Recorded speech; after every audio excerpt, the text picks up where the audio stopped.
the Sports Betting Network.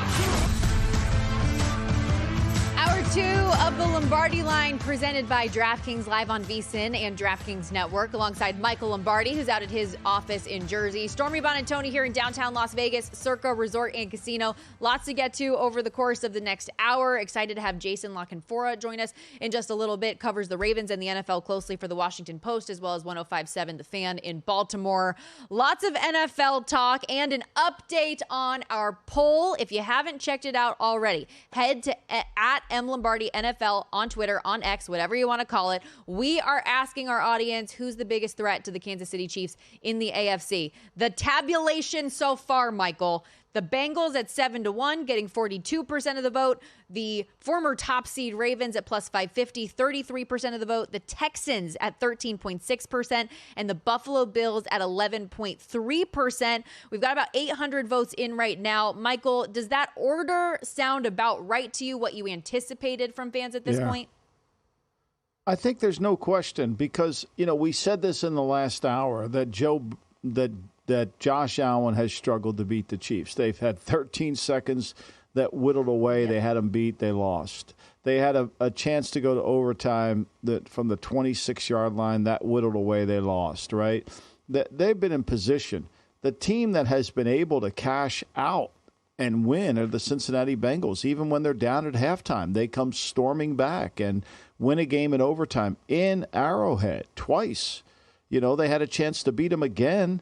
And they get a horrible, and it was a call. It was a fair call. The pass, the intentional roughing, and the punt return. Those two plays are the reason that the Chiefs were able to find a way to win that game. So I think people see the Bengals as a team that's capable of winning in Arrowhead, whereas Buffalo, based on prior results, you just can't say that. And for whatever reason, Baltimore's a wonderful team during the regular season. They just have not been able to find their footing in the postseason. A lot of it has to do with the fact that they are so good at playing from in front. I think they had a plus 141 point differential in the first half. And then it went up to, they ended up with a plus 50 third quarter point differential. So this is a team that gets stronger, but for some reason, come playoff time, they panic, a little bit like what the Cowboys did. They panicked and they tried to play a style of game that's not conducive to who they are. Michael, and our audience who has chimed in the comments on this agreeing as well. Brian Zakowski said it should be the Ravens as the biggest threat to the Chiefs, but they continually come up short in the playoffs. Lamar Jackson, 2-4 as a starter in the postseason, despite having the top seed twice. A couple other comments that have come in here. The Browns, if Watson figures it out, they're another ifers. Browns, if they get solid QB play and Chubb is back to 100% midseason or so. Another interesting comment here from Josh Gilley said, as a Chiefs fan, we're all eyeballing the September 22nd game against the reigning Super Bowl champion Atlanta Falcons. Veach is losing sleep having to go against Fontenot's all-decade lineup. Somebody knows you very well, it appears.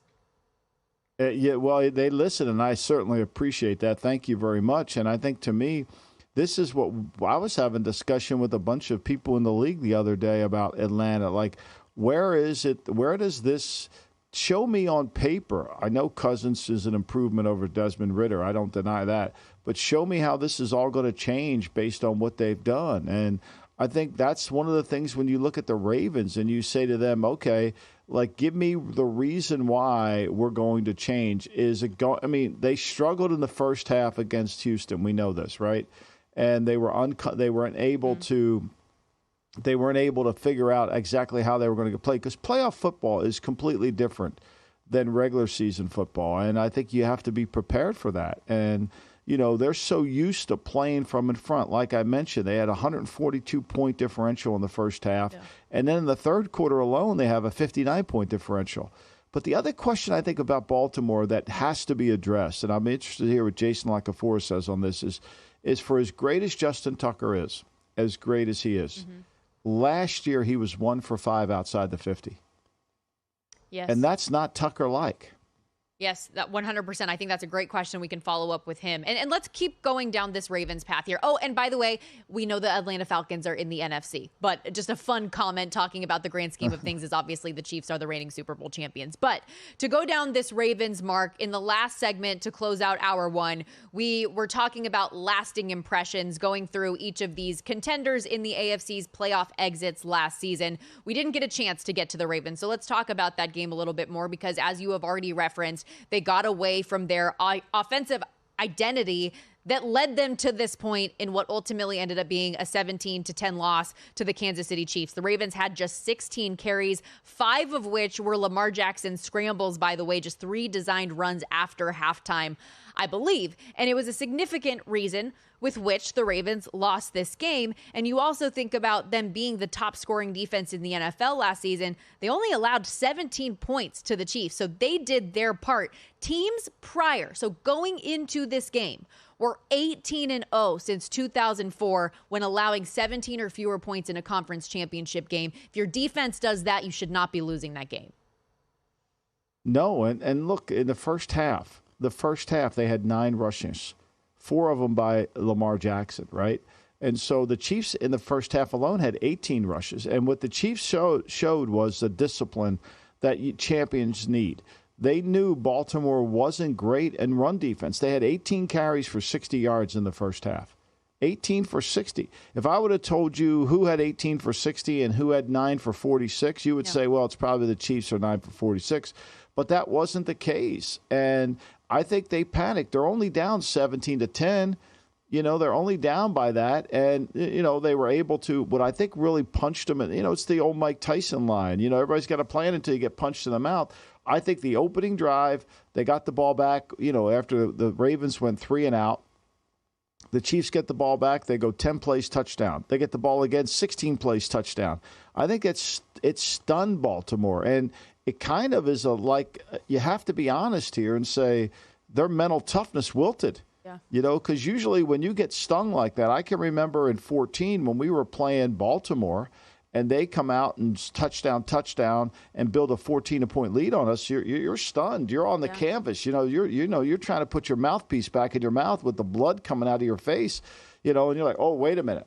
But Baltimore got it back to 14-7, so they're right in the game. And then, they decided to just alter what they did. I thought it was a lack of experience in big game situations by Todd Monken. You can blame Lamar, and certainly he deserves blame for inability to play and throw the football effectively. But the plan and the adjustment of the plan wasn't there. Correct, Michael. And so they rushed for 81 yards in the game, which snapped a streak of 35 straight games with which they had 100 or more. At the time, it was the 5th longest in NFL history, including the playoffs.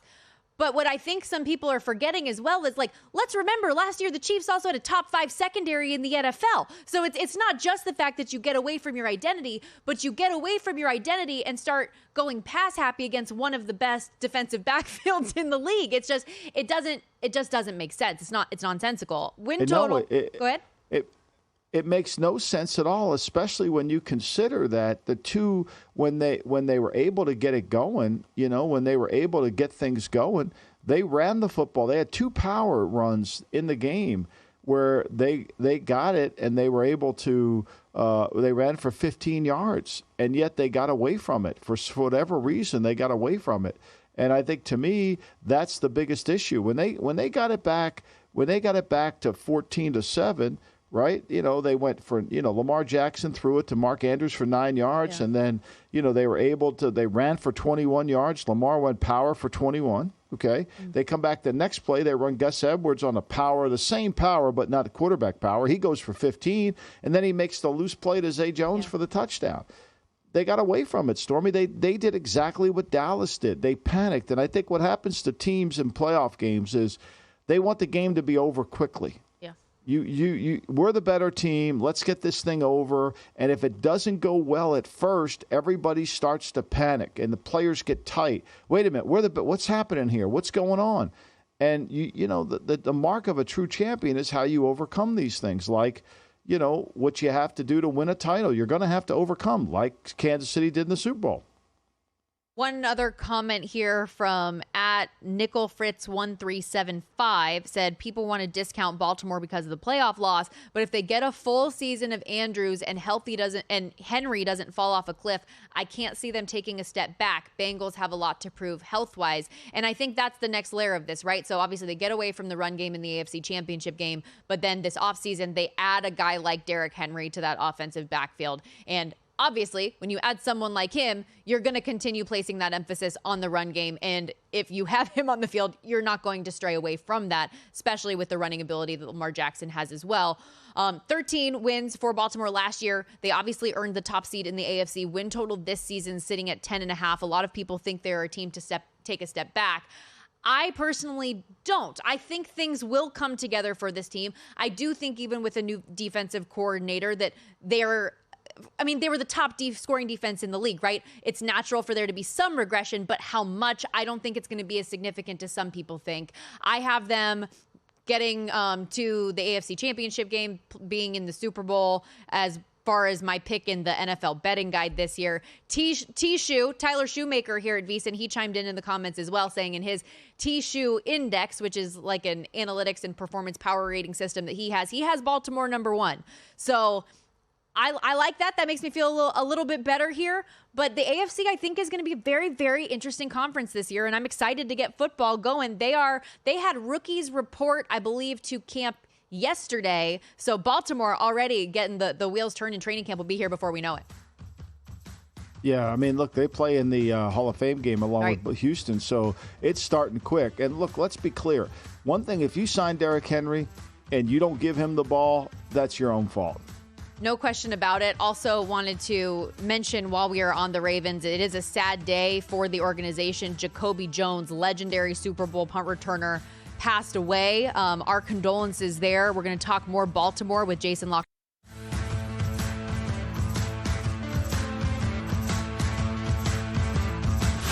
This is the Lombardi Line with former NFL executive Michael Lombardi. Now here is your host, Stormy Buonantony, on VSiN, the Sports Betting Network.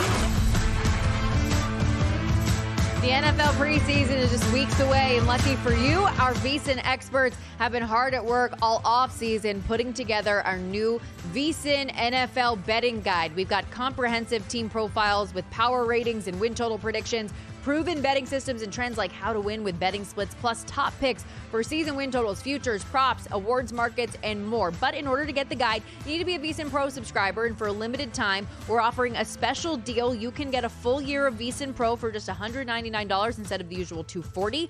And as a special bonus, we're throwing in an extra month for free. That's 13 months of access to everything VSiN has to offer, including the daily best bets, round-the-clock video content, premium analysis, exclusive betting splits data, and of course, our special edition betting guides, the NFL guide out now, the college football betting guide coming out in short order. Head over to VSiN.com/subscribe today. In order to get the discount and that extra month, use our code Lombardi, VSIN.com/subscribe.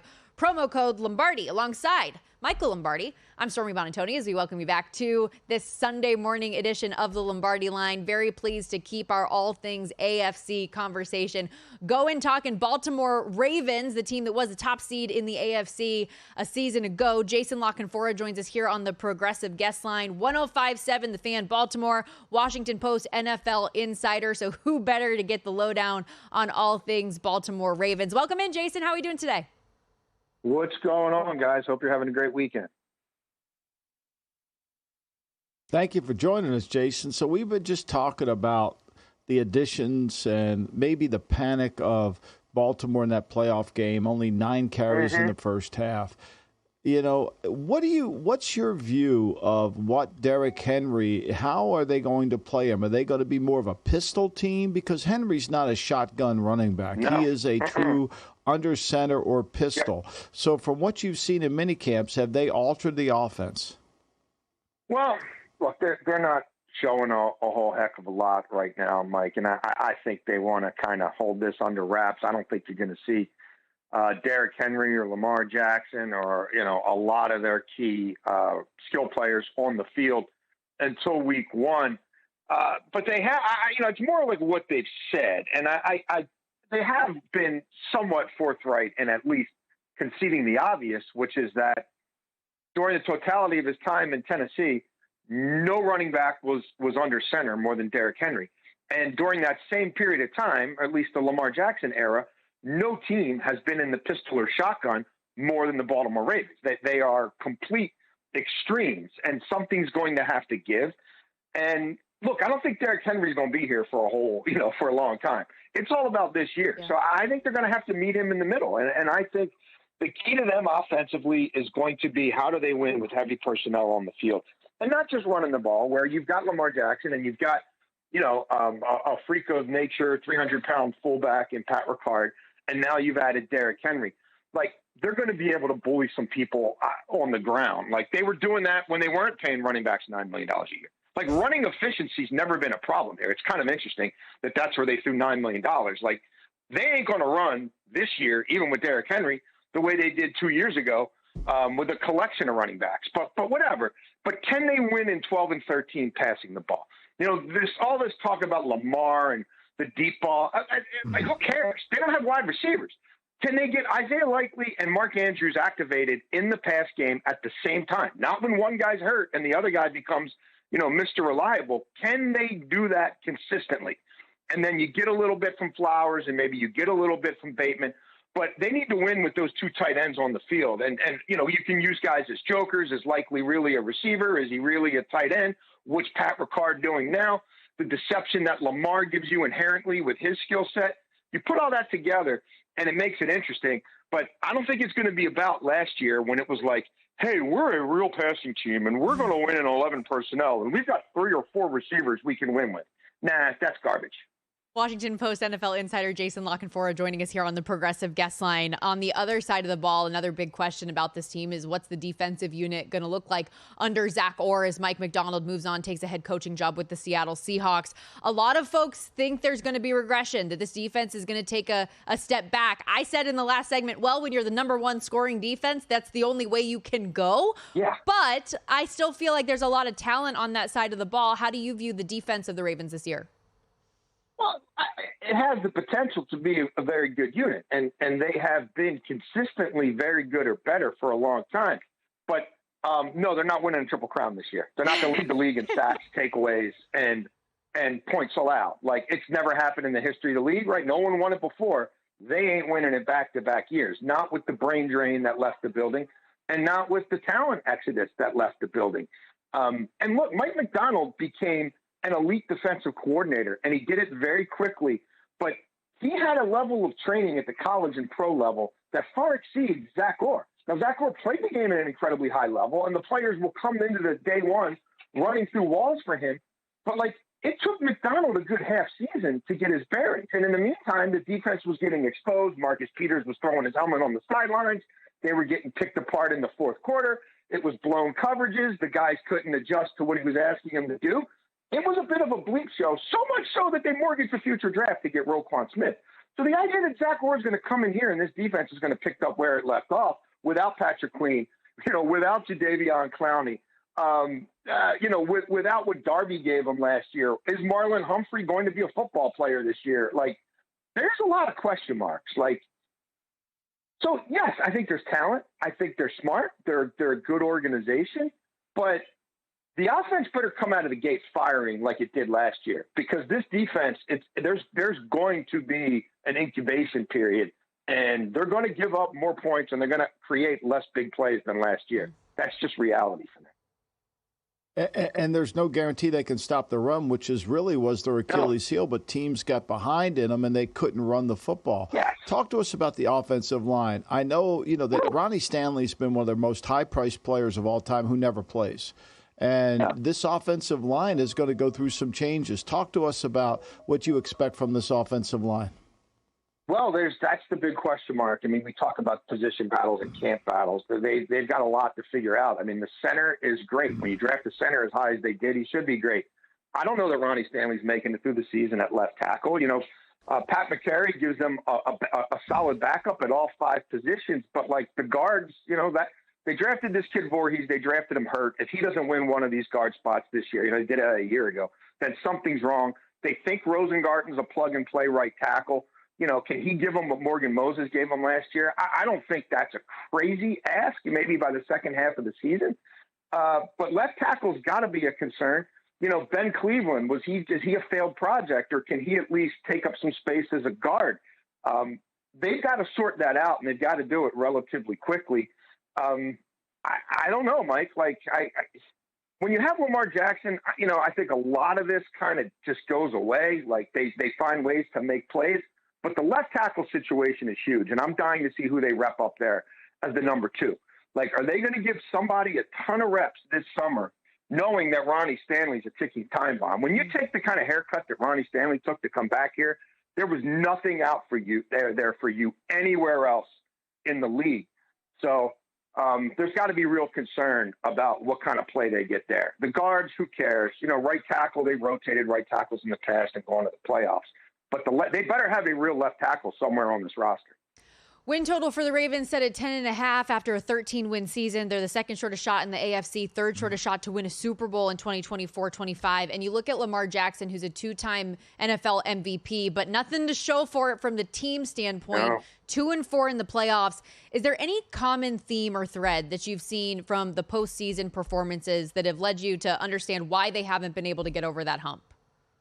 Well, they panic and they freak out. It's like they forget who they are and what got them there, and they want to show off, and they want to show you that they can win in other ways. And, even going back to the Tennessee game, the year they went 14-2, even with Greg Roman there then, they started freaking out. They fell behind a little bit early, a big play-action bomb from Tannehill, and they lose the plot. It's almost like they don't believe enough in who they are that it can win in the playoffs. It's almost like they wonder themselves, is this stuff really just good for September, October, November, December? And they've got a different coordinator now. And you would think that Todd Monken, who really wants to throw the ball, you would have some concern that maybe they default to that. But with the way they ran the ball last year and with the way the Chiefs were set up, they could have bullied them. They didn't even try. So I don't know, guys. Last year, to me, a lot of it was on Lamar. And yeah. Lamar hasn't played a complete playoff game yet. He played one half at home against Houston this year. But even that game, the first half, he was brutal. So that's it. All anybody cares around here is January. Win totals, where they finish in the division. They're probably going to get in the playoffs. They should get in the playoffs. Can they do damage in the playoffs? And if they can't, maybe there's macro levels to be asked here. But I don't think this owner is going to fire anybody or do anything until he sells the team. So. Jason, you're awesome. Thank you so much for the time today, my friend. My pleasure, guys. Have a good one. Jason. Thank you. And the Baltimore Ravens are, of course, facing off with the Kansas City Chiefs. Game 1, the Chiefs laying 3 in that spot, total 47. We're going to get the KC side of things when we come back. Aaron Ladd joining us next on the Lombardi Line.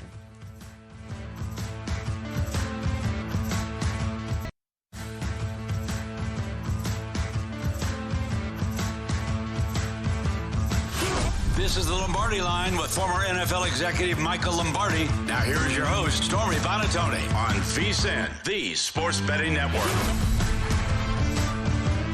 We are back rolling along on the Lombardi Line presented by DraftKings. Alongside Michael Lombardi, Stormy Buonantony with you. An update on our poll. If you haven't voted yet, the poll is up at @MLombardi NFL on X, asking which team is the biggest threat to the Kansas City Chiefs in the AFC this year. The Cincinnati Bengals, a narrow winner to this point with 42.7% of the vote. The Baltimore Ravens sitting there at 32.4%. I did laugh at one comment, though, that came through that said the Chiefs are the only team that can stop the Chiefs. Michael, does that sound about right to you? Because it does feel like this Kansas City team, even last year, for example, when it felt like they were at their most vulnerable, they still end up going all the way to the Super Bowl and winning it. Are they the biggest threat to themselves with some of the other things that they've had going on?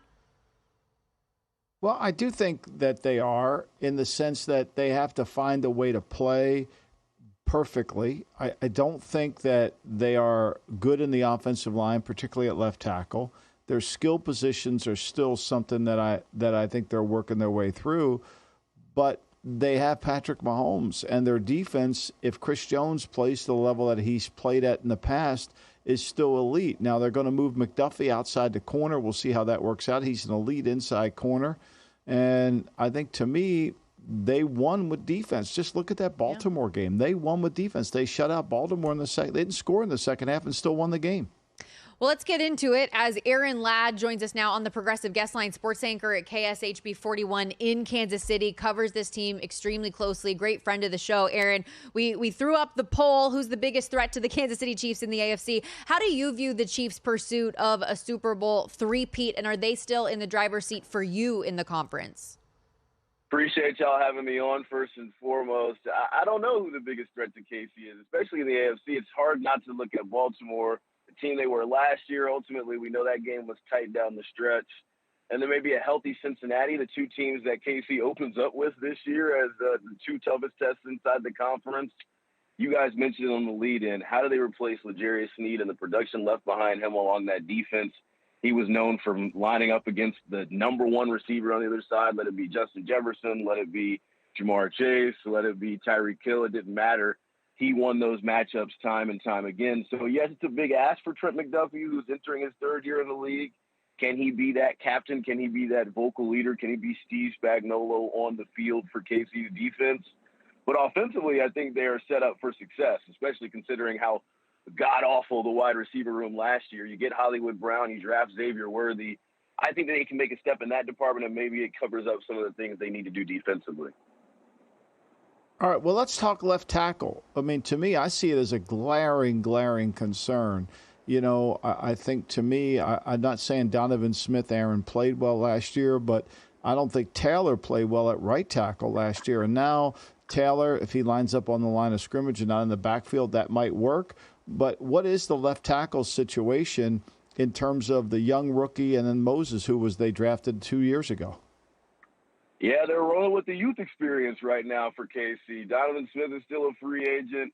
There were some rumors about a former Packer who might end up in Kansas City. But as for right now, the rookie out of BYU, Kingsley Suamataia, and Wanye Morris are the two tackle options for KC. I actually talked with Jason Kelsey earlier this week about this exact thing. He's a veteran who's played on championship offensive lines. How would you feel if you're trying to protect your franchise with a rookie guy? And he says they got to learn their lumps at some point. You know, you drafted these guys to come in and play and learn from some of the players along the offensive line. They love BYU guys. Andy loves BYU guys, his connection there. But I'm kind of like you. I got to see it when the bullets are flying. I got to see it in training camp. Andy Reid's known for having one of the toughest training camps in all the National Football League. We'll find out early if these guys are ready for play, and then KC can go from there. And, you know, what will that look like for them early on in the season? I wonder, because they have had slow starts. You know, I wonder if that Super Bowl hangover to an extent is a real thing. They obviously open at Baltimore, Cincinnati, at Atlanta, the Chargers with this new look and identity and culture under Jim Harbaugh. They have at San Francisco in week 7. I mean, they've got 3 division favorites in their first 7 weeks that they're going up against as well. Like, how do you anticipate this team getting out the gates? It could take some time for them to all get on the same page, but we've seen that from KC before. I mean, if you look at last year, it looked bad at times. Kadarius Toney's not lining up on sides. Patrick Mahomes is frustrated after the Buffalo loss, throwing his helmet everywhere. This was not a team that looked like a championship contender at all points in time. Last year, it wouldn't surprise me if maybe they had to work out some lumps, especially along that offensive line. You got young players, new players trying to come into the mix, but the expectations are clear. It's Super Bowl or bust, and that's set from front office, quarterback, Travis Kelce. Everybody's on the same page about what the expectations are. I think you find out who your guy is along the offensive line, left tackle-wise in training camp, and you hope for the best going into a tough regular season stretch. Aaron, are you sold they're better at wide receiver? I know you mentioned Hollywood Brown earlier, but are they better? Kadarius Toney, I mean, are they going to give up on this one because it hasn't really worked out? But do you feel like when I thought that brought Hardman back, I kind of felt like, wait a minute, we're missing some things, and how good Worthy can be. Is he going to be able to play right away? I am sold at them being better at wide receiver. I mean, you can consider where they were last year. MVS is now in Buffalo. They led the league in drops with over 50. I think we're going to look back in a couple months and say, how did we let Hollywood Brown end up in Kansas City? This is the guy that hit the ground running, working with Patrick Mahomes at his Camp Pat down in Tyler, Texas during the OTA periods. All the videos, all the talk we heard during OTAs and mandatory minicamp about was just how much he was absorbing. He's a sponge in the wide receiver room. And there was no doubt about it. It was ugly at points last year. Not just Kadarius Toney.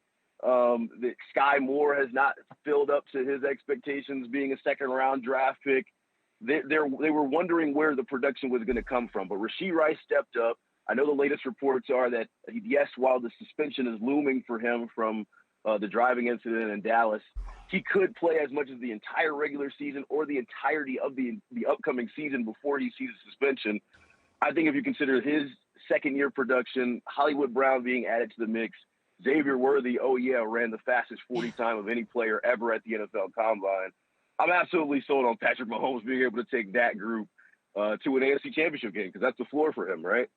It was fun to watch that Xavier Worthy, to relive that from the 40 during the Giants Hard Knocks this past week and, seeing the thought process of some of the NFL GMs and scouts as he went to do it again and what that meant. I love that. How surprised were you, by the way, that it was the Buffalo Bills helping make that happen for Kansas City, by the way? Couldn't believe it. I could not believe my eyes. I'm in the Chiefs media capability or whatever. When I saw that came across the screen, I couldn't believe it, especially considering how contentious this rivalry has been, the 13 seconds game and even the latest installment where they missed the kick left. Buffalo one day is going to stop answering phone calls that come from Kansas City area codes.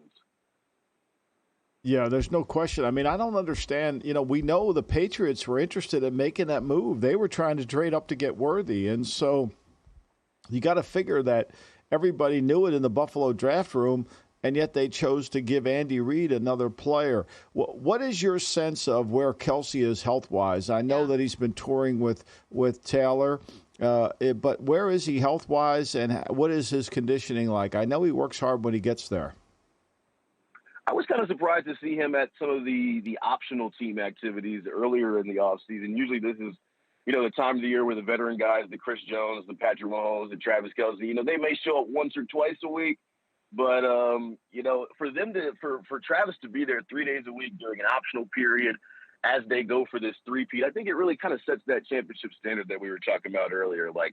The whole building is buzzing about this one thing. All the focus, all the energy, all the attention, all the moves, all the transactions are to achieve something that no other team has done before, and that's do a three-peat. And Travis did sign an extension this offseason. I know a lot of people aren't kind of talking about that anymore, but they basically gave him a big raise, a long overdue raise, a raise that he had kind of talked about to Variety and some of these other magazines in the past about wanting to be top-end market. Well, he's top-end market now, and he's definitely setting that leadership aspect for KC. Health-wise, I think he's going to be ready to grow. He was dealing with some kind of knee injury at the beginning of last year, missed banner night, and ended up starting week 2 in Jacksonville.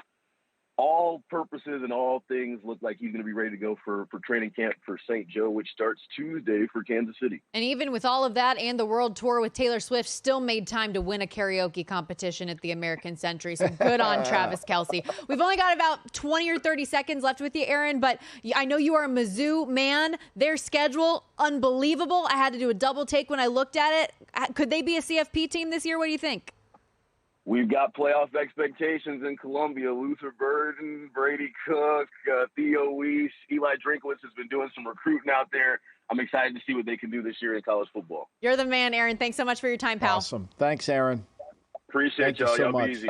Win total for the Tigers set at 9.5. They avoid Georgia. They avoid Texas, Ole Miss, LSU, Tennessee. He mentioned the talent. I don't hate it. I'm just saying. That's a segment we still got to work on, by the way. I'm just saying. I'm ready for it. Okay, I don't hate it, or I don't hate it. I'm just saying. Oh, I guess that could work too. See, we're cooking with gas. We got ideas going here. We're going to hit the break, wrapping things up on this Sunday edition of the Lombardi Line when we return on VSiN.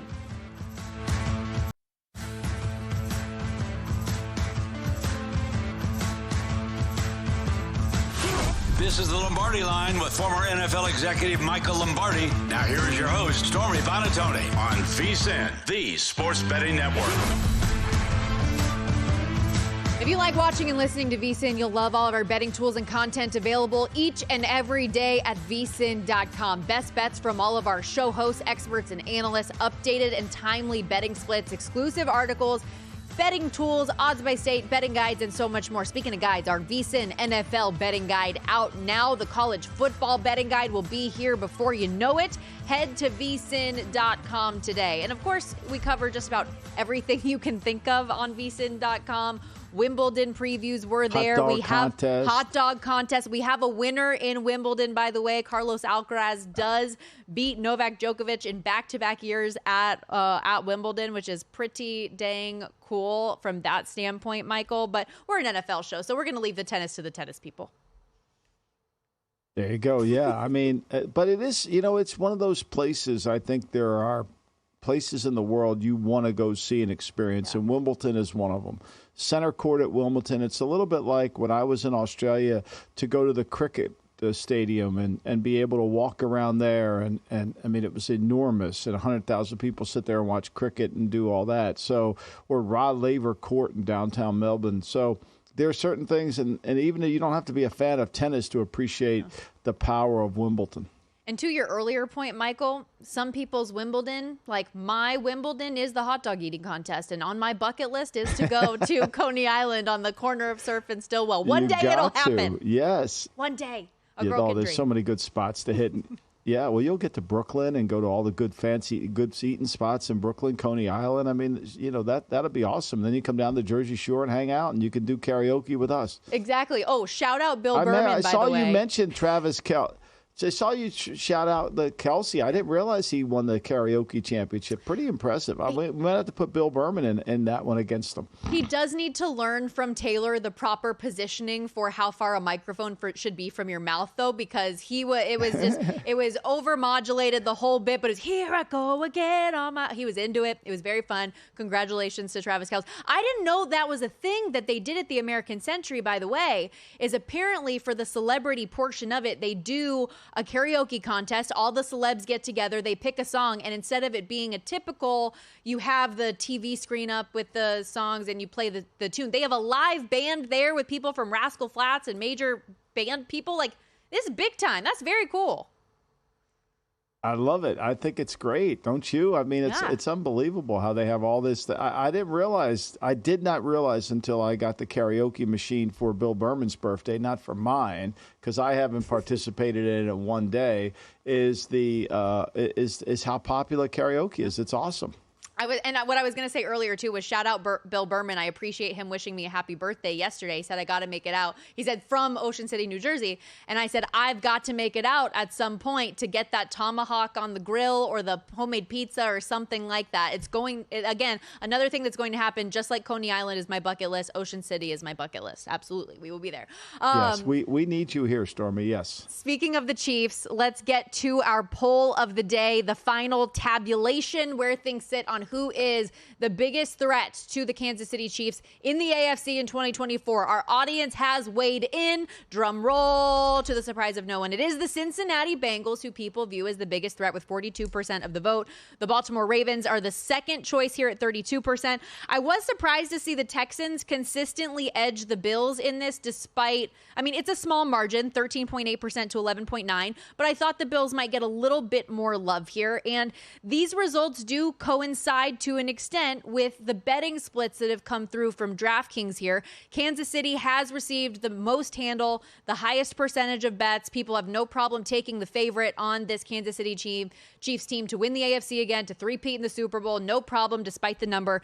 The Texans there, though, are the team that is getting the second most love in terms of the betting handle and bets. 15% coming in on Houston, the Ravens and Bengals there. How surprising is that to you, though? Houston getting the amount of love they are in year two of the D'Amico Ryan, CJ Stroud era. Well, look, we saw their odds. What was their number? 8.5 win plus total? 850. Oh, and yeah. Then when they made the Diggs trade, and it went up to 9.5. Mm-hmm. They moved off the Diggs trade. It wasn't anything else but Diggs. And so receiver and what you did last year, if you do those two things, you're going to have a hell of an offseason. Of course, it's meaningless towards the win total, but you're going to have a hell of an offseason if you're able to do that. So it doesn't surprise me at all because, everybody is generated towards receivers, just hypothetically. And we talked about this in the last hour, but let's say the Jets trade for Davante Adams. Let's just say that. Let's just play that game. Yeah, their odds are going to shift dramatically because everybody's going to think, oh, my God, now Davante Adams and Garrett Wilson together, and if Mike Williams, who's going to stop them, right? That's what everybody thinks. And then they don't realize that maybe if Morgan Moses can't block at right tackle and if Tyron Smith can't block at left, it doesn't matter who you have at receiver. There were also a handful of voters in this poll, Michael, that did chime in talking about, hey, the AFC West might be a little bit more competitive now, specifically eyeing the Chargers and what is going to be a new look, culture, and identity under head coach Jim Harbaugh. Do you think that there's any chance that Los Angeles is a team that could truly be a playoff team and potential AFC contender coming off what was a pretty brutal season that cost Brandon Staley his job? Oh, I definitely think so. The whole tenor of, they just moved into a brand new facility in El Segundo.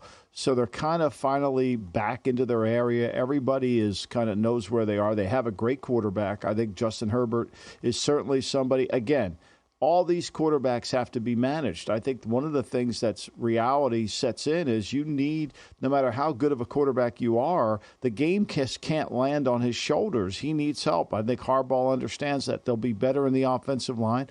I think they'll be sounder defensively. Look, we know Staley had a hard time getting the run defense under control. There was no physical toughness in Los Angeles with the Chargers. I keep calling them San Diego.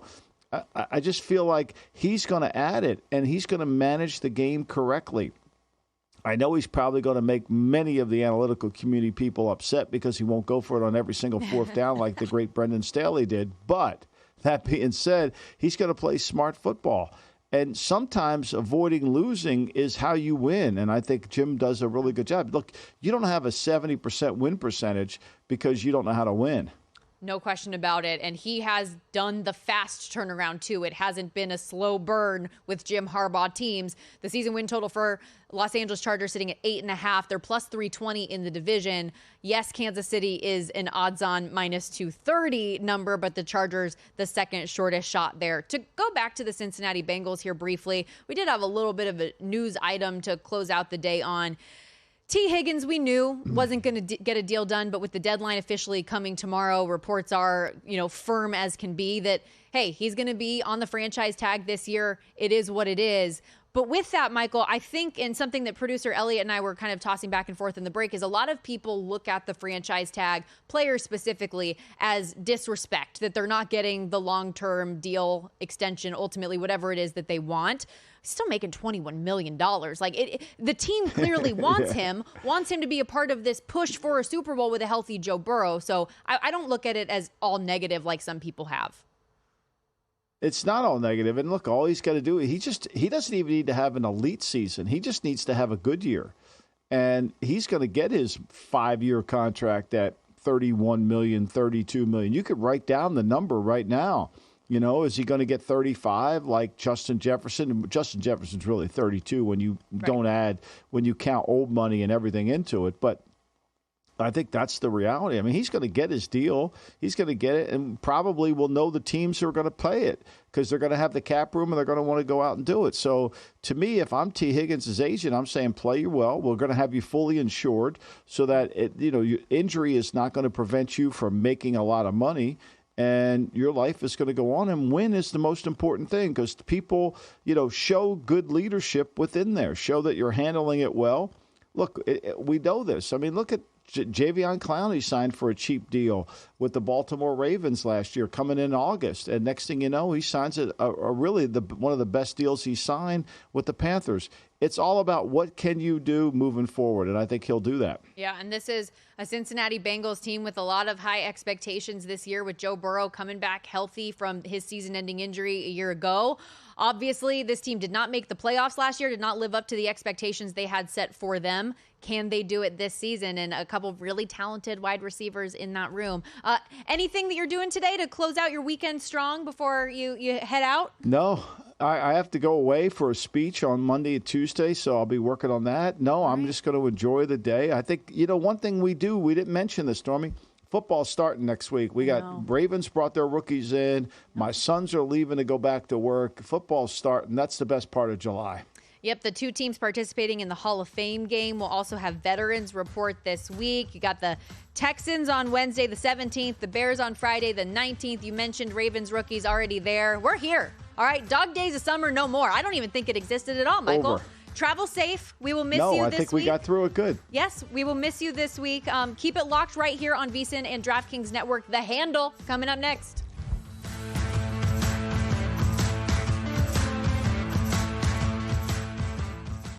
Don't wait until fall to start betting the NFL. Get a jump start now with the VSiN NFL